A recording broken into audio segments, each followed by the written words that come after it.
Kun Kanit Nanakorn, the chairman of the Truth Commission for National Reconciliation, has come out to make clear a lot of controversial points from his viewpoint. And I think it is significant that he is making his position clear. And his position will be very important because the Truth Commission will come up with reports that will go to the government, and I think generally would be accepted by a lot of people. Yes, and he's been a really busy man over the past 2 days, and he's been talking to a lot of media outlets. Yes. And what important thing is that he reiterated his position on Article 112. Yeah. Actually, he said that he's writing a media article on that also. And he said that not everyone is going to like it. And he used that examples to cases in the past. He talked about General Blame Tinsulanont when he was punched by an attacker, and then the former Commerce Minister Uthai Pimchachun, who was also assaulted, and those two persons did not press charges, and the police let the suspects go. So he said that this kind of concept should be applied to Article 112 as well. Which means that you forgive. You forgive, and the police and people involved have to use the judgment on whether to proceed with that case or not. He's going to write something about that in the future. So you think is he for amendment of the lèse majesty law then? Absolutely. He has not said that exactly, but judging from what he said, he's one of the people who advocate the amending of Article 112.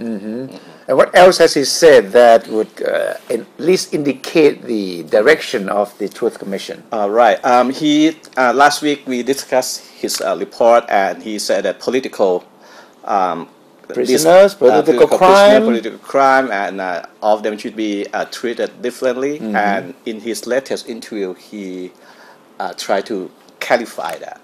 For example, this time he said that we have to differentiate between people who killed people during the crisis or people who were found guilty of arson.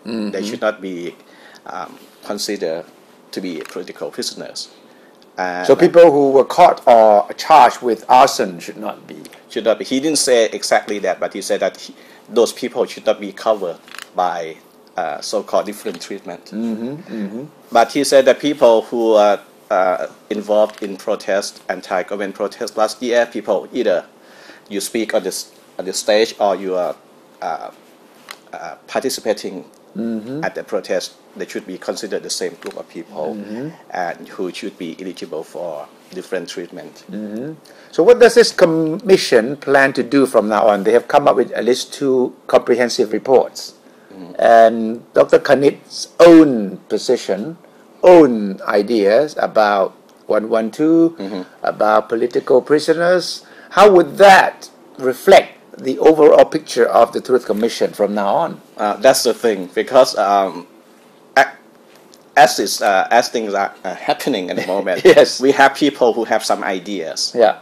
For example, this Truth for Commission, Truth for Reconciliation Commission, and then we have another committee of the House of Representatives led by the former Kumaker. Yeah. And we have so many groups advocating different things, That's right. proposals. That's right. Who's going to put all this together? What will happen, we still don't know. Actually, and we try to find out. And the government cannot be the arbiter. No. If this will have something to do with Article 112, it will be too sensitive for the government. Right. For example. And then if the government is going to propose something that could infuriate the wretched people, that would be another sensitive issue also. So we sort of stuck in the middle.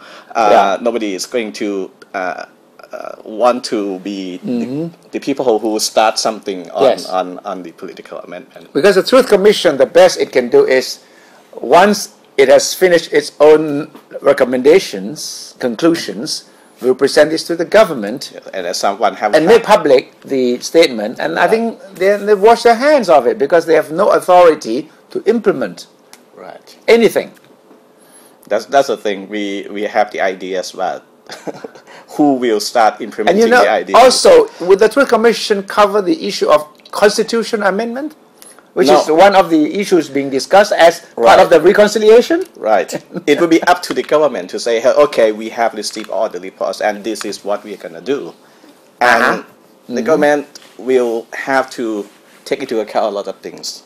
So in the end, the government or the government party and the opposition party and the academics and people with ideas will have to sit down together. But who is going to run the show? Who is going to be the middle guy?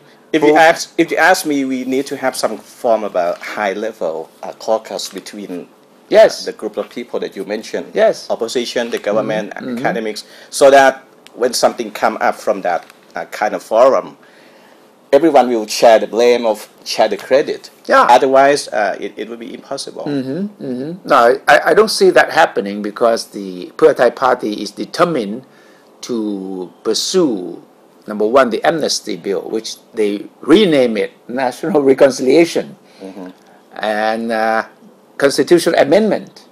These are two main issues that will be pursued after the New Year's. And this will be opposed by the opposition, and then it will split the academics. So we shall see if Kun Kanit can really get all these people together and sit down at least to start talking. I have a very good recommendation from someone who has nothing to do with politics. He said, if you want reconciliation, or the two parties who are opposed to each other should start confessing their mistakes. You should start by saying, oh, this is what I did wrong. And then the other side said, yeah, this is what we did wrong. And then with that mentality, you can start the national reconciliation. But if you start pointing fingers and you were wrong there, and the other side pointing finger at the other side saying you were wrong there, you must do this, then the process will be stillborn, meaning it will be dead before arrival or upon arrival.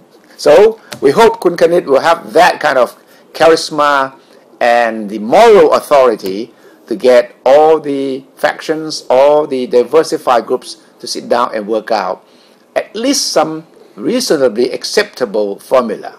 I hope so, at least.